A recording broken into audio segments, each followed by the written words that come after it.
ഒരു ആനക്കുട്ടി അതിൻ്റെ അമ്മ മരിച്ചുപോയി. മൂന്നാറാട്ടോ.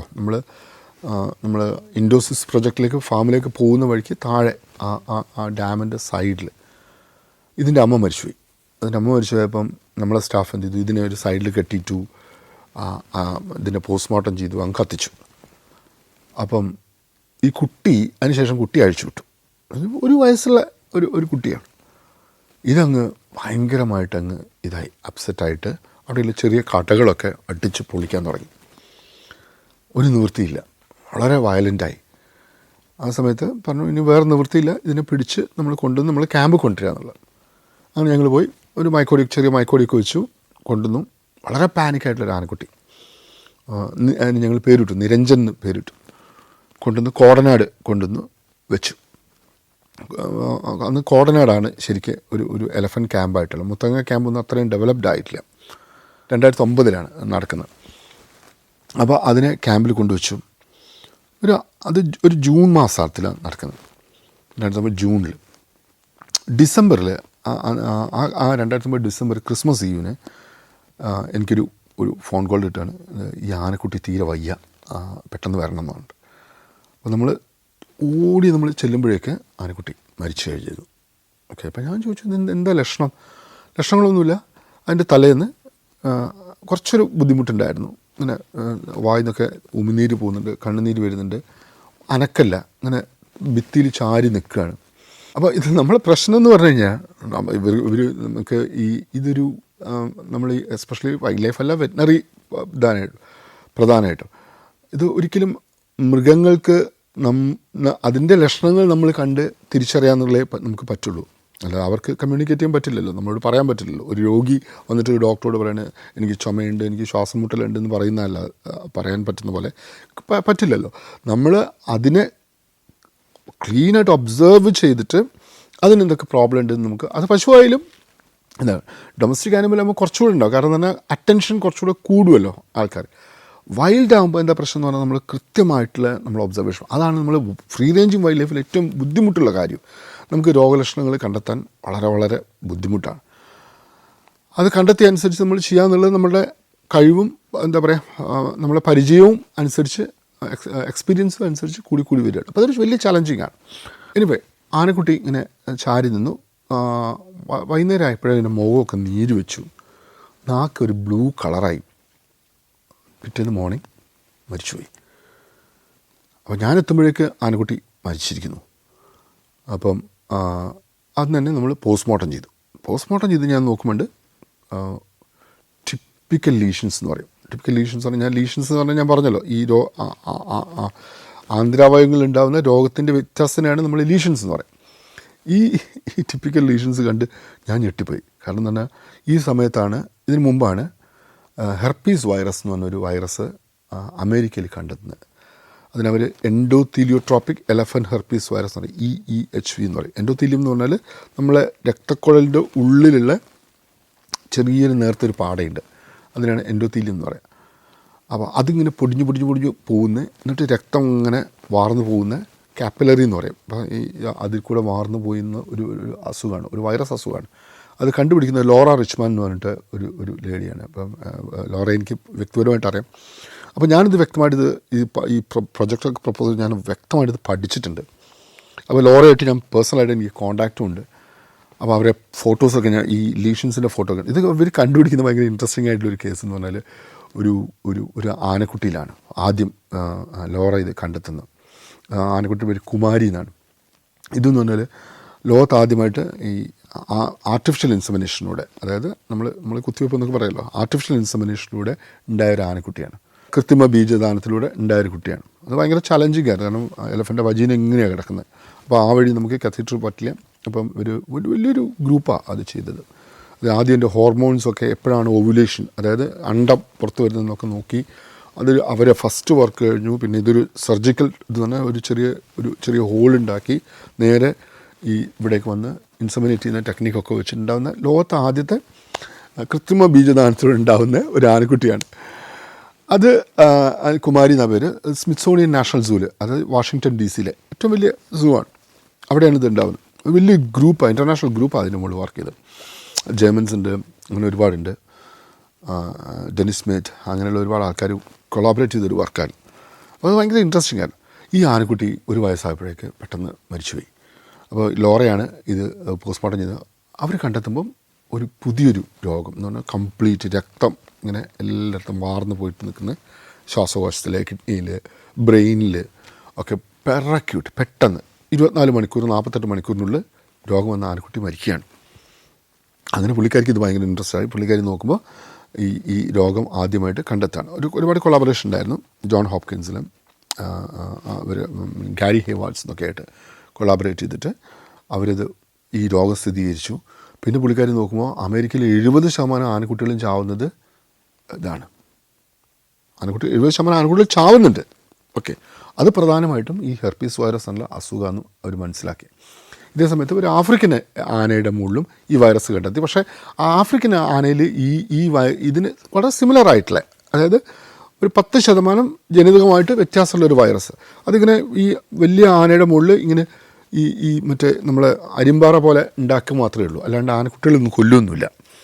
അപ്പോൾ അവർ മുന്നോട്ട് വെച്ചു ഇത് മറ്റേ ആഫ്രിക്കൻ ആനയിൽ നിന്ന് ഏഷ്യൻ ആനയിലേക്ക് വന്നാണ്. കാരണം എന്ന് പറഞ്ഞാൽ ഇതൊരു 10 മില്യൺ വർഷത്തിന് മുമ്പ് രണ്ടായി പോയ സാധനങ്ങളാണ്. ഏഷ്യൻ കോണ്ടിനെൻ്റ് വന്നു, ആഫ്രിക്കൻ ആന അവിടെ നിന്നു.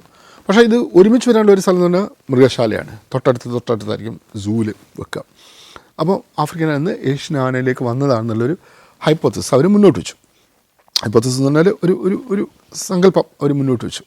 അത് വലിയൊരു ഇഷ്യൂവിന് കാരണമായി. അപ്പോഴത്തേക്ക് ഈ മറ്റേ ആനകളെ മൃഗശാലയിൽ സൂക്ഷിക്കാൻ പാടില്ല എന്ന് ഒക്കെയുള്ള വലിയ മറ്റേ ആനിമൽ റൈറ്റ്സ് ഗ്രൂപ്പൊക്കെ വളരെ പ്രശ്നം ഉണ്ടാക്കി.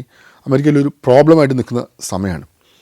ഈ സമയത്താണ് നമ്മൾ ഇവിടുന്ന് ഒരാൾ പറയുന്നത്, അയ്യോ ഇവിടെ ഒരു ഇതുണ്ട്, ഹെർപ്പീസ് വൈറസ് നമ്മൾ കണ്ടെത്തി എന്ന് പറയുന്നത്. അവരത് വിശ്വസിച്ചില്ല. അപ്പോഴത്തേക്ക് ഞാൻ ഇതിൻ്റെ സാമ്പിളൊക്കെ എടുത്തു, ഞാൻ സീക്വൻസ് ചെയ്തു. PCR ചെയ്തു, സീക്വൻസ് ചെയ്തു. സീക്വൻസ് ഞാൻ ലോറയ്ക്ക് അയച്ചു കൊടുത്തു. അവർ പറഞ്ഞു it's a hard to believe, ഇത് ആഫ്രിക്കൻ എലിഫൻസ് നിന്ന് വന്നതാണെന്നാണ് ഞങ്ങളുടെ നിഗമനം. അപ്പം നമുക്കിവിടെ ആഫ്രിക്കൻ ആന എവിടെയാണ്? ആകെ മൈസൂർ സൂവിൽ ഒരു ആഫ്രിക്കൻ ആന ഉണ്ടായിരുന്നു. അപ്പോൾ അതുണ്ടോയെന്ന് എനിക്ക് അറിഞ്ഞൂടാ. ഒരു ആന ഉണ്ടായിരുന്നു. അതൊരിക്കലും ഇതിനകത്ത് വരാൻ, മൂന്നാറിലൊരു ആനക്കുട്ടിയായിട്ട് വരാനുള്ള ഒരു കോണ്ടാക്റ്റും വരാൻ പോസിബിലിറ്റി ഇല്ലല്ലോ. അത് കഴിഞ്ഞപ്പോൾ ഈ ആനക്കുട്ടിയുടെ പോസ്റ്റ്മോർട്ടം കഴിഞ്ഞു. 3-ാമത്തെ ദിവസം അതിന് തൊട്ടടുത്ത് വേറൊരു ആനക്കുട്ടി ഉണ്ടായിരുന്നു. അശ്വതി എന്ന് അതിൻ്റെ പേരെന്ന് തോന്നുന്നു. ആ ആനക്കുട്ടി മരിച്ചു ഹെർപ്പീസായിട്ട്. അപ്പോൾ ഏകദേശം എനിക്ക് ഉറപ്പായി. അപ്പോഴത്തേക്ക് ഞാനിതിൻ്റെ സീക്വൻസ് എല്ലാം ചെയ്തു. അത് കഴിഞ്ഞ് നമുക്ക് കാട്ടിൽ കിട്ടുകയാണ് ഒരു ഹെർപ്പീസ് കേസ്. നമുക്ക് കാട്ടിൽ കിട്ടി. അതും ചെയ്ത് നോക്കുമ്പോൾ ഹെർപ്പീസ് വൈറസാണ്. ഇതോടെ നമ്മൾ ആകെ കൺഫ്യൂസ്ഡായി. പിന്നെ നമ്മൾ ഇതിൻ്റെ മുകളിൽ എക്സ്റ്റെൻസീവായിട്ട് നമ്മൾ പഠനം നടത്തുമ്പോൾ പല കേസുകളും ഹെർപ്പീസ് വൈറസാണ് കാട്ടിൽ വരുന്നതും നാട്ടിൽ വരുന്നതും. അപ്പോൾ ഈ ഡാറ്റയൊക്കെ വെച്ചിട്ട് ഞാൻ ഇവർക്ക് അപ്പോൾ വലിയൊരു ഗ്രൂപ്പ് ഉണ്ടായിരുന്നു അവിടെ ഹെർപ്പീസ് വൈറസിന് മുകളിൽ മാത്രം. ഞാനിപ്പോൾ എൻ്റെ മെമ്പറാണ്, US ബേസ്ഡ് ആയിട്ടുള്ള. അപ്പോഴാണ് നമ്മൾ പറയുന്നത് ഈ സമയത്ത് തായ്ലൻഡിൽ വരുന്നുണ്ട്. അപ്പോൾ അതിന് മുമ്പ് തന്നെ നമുക്കാണ് ആദ്യമായിട്ട് കിട്ടുന്നത്. നമ്മളിതിൻ്റെ സീക്വൻസ് എല്ലാം വെച്ച് ഇവർക്ക് അയച്ചു കൊടുത്തു.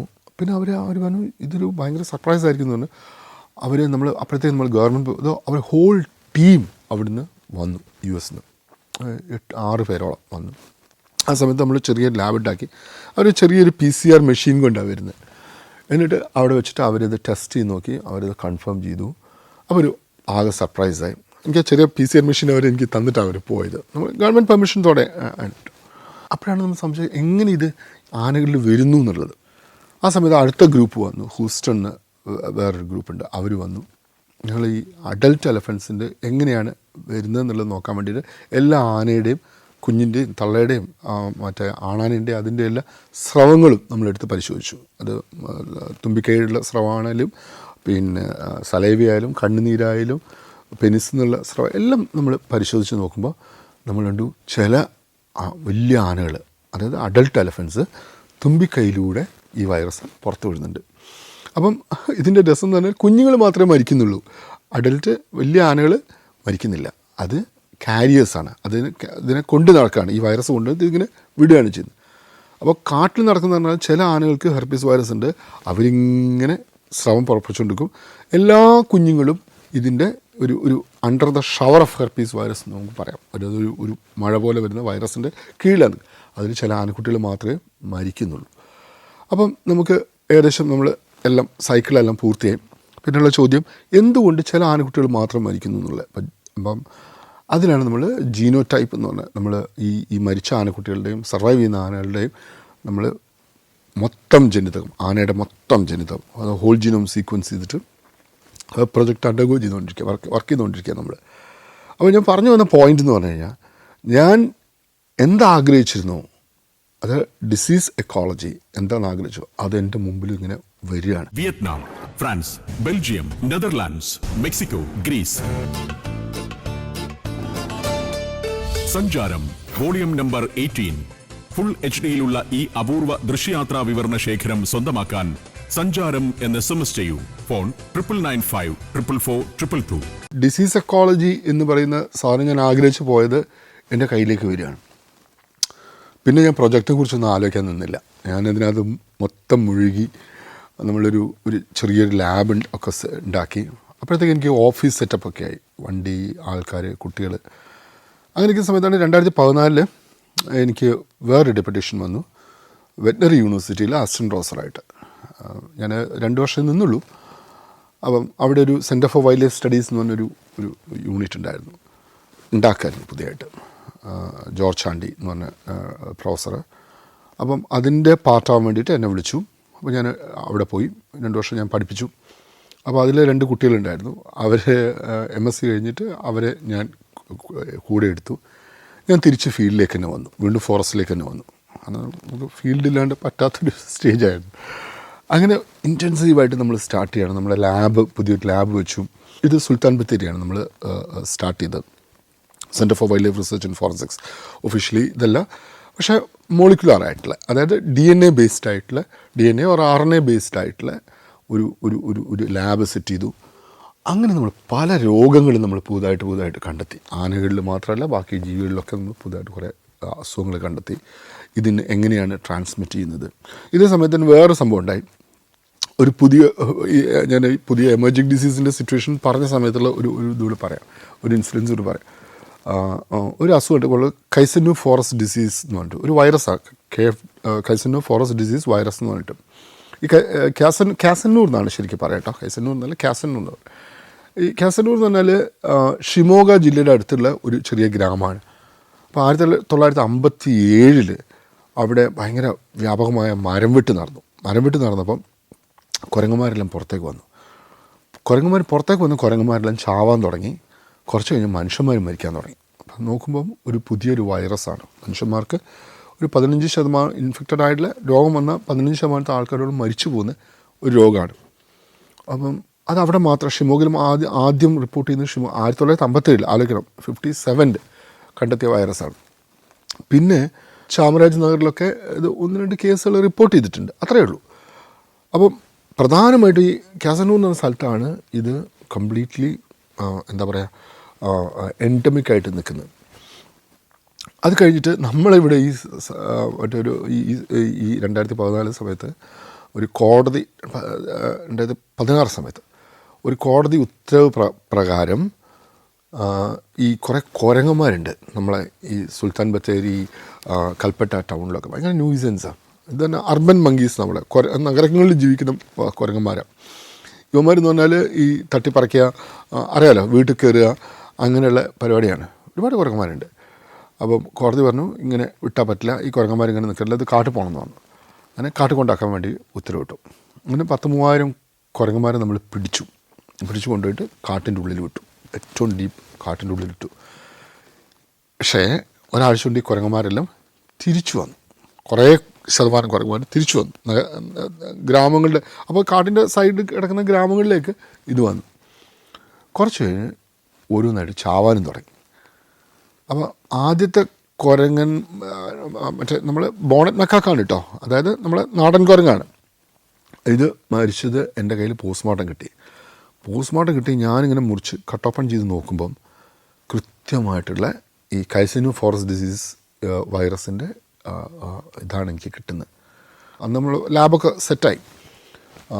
ജിഷ്ണു എന്ന് പറഞ്ഞ എൻ്റെ സ്റ്റുഡൻറ്റ് തന്നെയായിരുന്നു. ഞാൻ ഇതായിട്ട് മോളിക്കുലർ ബയോളജിസ്റ്റായിട്ട് എടുത്തത്. ഞങ്ങൾ വർക്ക് ചെയ്തു നോക്കുമ്പം കൈസനു ഫോറസ്റ്റ് ഡിസീസ് വൈറസാണ് സീക്വൻസ് കിട്ടിയപ്പോൾ. അപ്പോഴത്തേക്ക് ഇങ്ങനെ കുരങ്ങന്മാർ പടപടാ ചാവാൻ തുടങ്ങി. 10-23 ചത്തു. അപ്പം ഇത് വന്നു, നമുക്ക് കൺഫേമായി. ഏത് നമുക്ക് DNA കിട്ടി, കാസിനോഫോറസ് ഡിസീസ് വൈറസിൻ്റെ DNA കിട്ടി.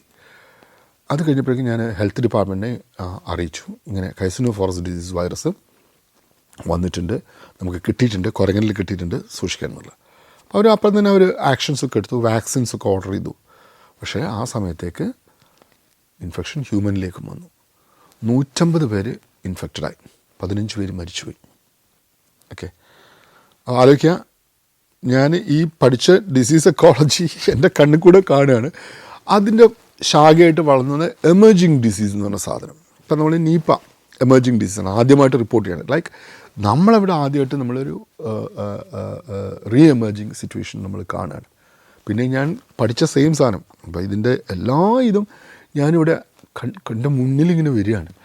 അപ്പോൾ അതൊരു ഒരു ഒരു സർപ്രൈസിങ് ആയിട്ടായിരിക്കാം, മേ ബി ഞാനത് പഠിച്ചുകൊണ്ടായിരിക്കാം എനിക്കിത് തിരിച്ചറിയാൻ പറ്റുന്നത്. അപ്പം അതാണ് ഈ രോഗങ്ങളുടെ മുകളിലുള്ള ഇത്. അപ്പോൾ ഇങ്ങനെ പോപ്പുലേഷനെ കൺട്രോൾ ചെയ്യുന്നു. അതിനുശേഷം ഒരുപാട് രോഗങ്ങൾ നമ്മൾ കടുവയിൽ നമുക്ക് കിട്ടിയിട്ടുണ്ട്. കനൈൻ ഡിസ്റ്റംബർ എന്ന് പറഞ്ഞ virus, canine distemper, parvo virus. Canine distemper എന്ന് പറഞ്ഞാൽ പട്ടികളിൽ നിന്ന് വരുന്നതാണ്, പുലിക്ക്, കാട്ടിലെ പുലിക്ക് കനൈൻ ഡിസ്റ്റംബർ വൈറസ്. കാരണം അത് പട്ടിയെ പിടിക്കും പുലി. അപ്പം canine distemper virus, parvo virus ഒക്കെ നമ്മൾ ഈ കാട്ടിൽ പുതിയ ആനിമൽസിൽ നമ്മൾ കണ്ടെത്തേണ്ടായി. അതൊരു പിന്നെ എങ്ങനെയാണ് അതിനെ പോപ്പുലേഷൻ കൺട്രോൾ ചെയ്യുന്നത് എന്നുള്ളത്. ഫോർ എക്സാമ്പിൾ ഞാനതൊരു ഏറ്റവും ലേറ്റസ്റ്റ് ആയിട്ട് വന്നതെന്ന് പറഞ്ഞാൽ കനൈൻ ഡിസ്റ്റംബർ വൈറസ് ഈ നമ്മളെ സിവറ്റ്സ് എന്ന് പറഞ്ഞാൽ നമ്മൾ മരപ്പട്ടിയൊക്കെ ഇല്ലേ, ആ ഗ്രൂപ്പിൽ വ്യാപകമായിട്ട് വന്നിട്ടുണ്ട് കഴിഞ്ഞ മുമ്പത്തെ വർഷം. അത് ഫസ്റ്റ് റിപ്പോർട്ടാണ്. വ്യാപകമായിട്ട് ഇത് പിന്നെ വെരികിൽ വന്നിട്ട് മരപ്പട്ടി ശരിക്കും ഇപ്പം ഒരുപാട് സ്ഥലങ്ങളിൽ ഇല്ലാണ്ടായിട്ടുണ്ട് ഈ കനൈൻ ഡിസ്റ്റംബർ വൈറസ് കാരണം. അപ്പം അങ്ങനെ പല ഇതും നമുക്ക് കാണാൻ പറ്റി. നമ്മൾ തിയററ്റിക്കലി നമ്മൾ പറഞ്ഞ സാധനങ്ങളെല്ലാം എനിക്ക് പ്രാക്ടിക്കലി കാണാനും അത് ഇവാലുവേറ്റ് ചെയ്യാനും പറ്റി എന്നുള്ളൊരു വലിയ ഇതാണ്. ഇതൊരു കണ്ടെത്തലുകൾ പലതിനും കൺസർവേഷൻ സഹായിക്കുന്നുണ്ട്.